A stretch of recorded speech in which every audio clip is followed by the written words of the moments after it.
Welcome back. Now, there have been further protests in Iran, with public anger increasingly directed at the regime. One official was booed and jeered as he tried to address mourners in the city of Abadan, where a 10-story building collapsed, killing dozens of people last week.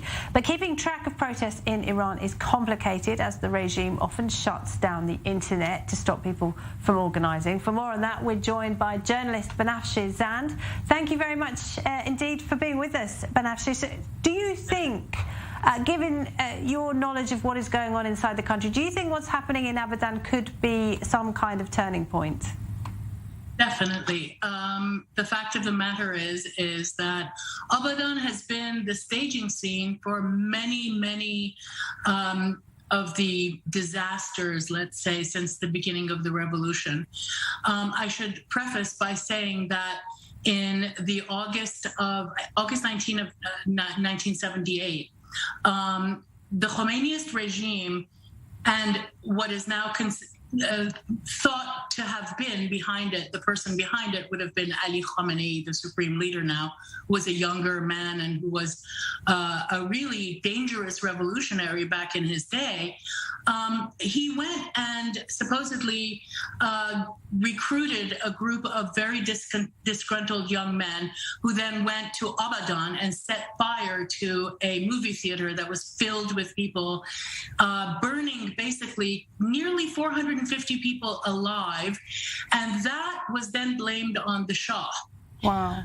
Many years later, we realized that that wasn't the case at all, and it was in fact instigated and carried out by the Khomeiniist regime's leaders, and they lied and they shifted blame.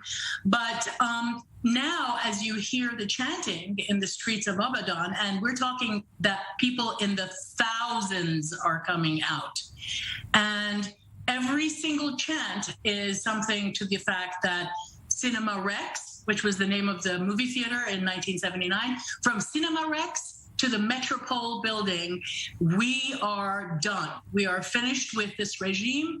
We have been abused. We have endured 43 years of lies, corruption, abuse, violation of human rights and civil rights. And the fact that you were saying earlier on that it was being more and more blamed on the regime. No, it's entirely blamed on the regime. Reason being, the contractor of that building is a corrupt member of the regime, and they build without any considerations, any proper guidelines. And basically, it's become such that it's all about the money and greasing in somebody's palm and getting things going through the regime corruption. So these demonstrations are not going away. And in fact, more than anything, they are becoming something that I don't think the regime can stop. They are killing people on the streets. They have been viciously killing people on every occasion of every demonstration, as we saw in November of 2019. They brutally shoot people in the streets, people who are just protesting and want their civil rights. And it has become so out of hand that, frankly, I don't know how this regime is going to stand up on its feet, especially now that Russia and China are busy. Right, and as you mentioned there, we have seen protests like this in the recent past. In 2019, as you mentioned, and there was a brutal crackdown then. And a lot of commentators have said this is because of higher food prices, higher fuel prices. People are really suffering because of the international sanctions. How is this different? It's not the international sanctions. Mm-hmm. It's not the international sanctions. This is a myth. The fact is that the foodstuffs and medicine and medical supplies have never been sanctioned. And the fact of the matter is that the sanctions, whatever they've been on the regime, who does have very active black market business in Iran. So the sanctions are, yes, a little bit of a difficulty on the regime, but not really, because they're the ones making money off of it, and the people are having to pay the prices that the black marketeers of the regime charge. So this sanctions story is a convenient story for many of the Western media who don't really understand the way the Revolutionary Guards operate.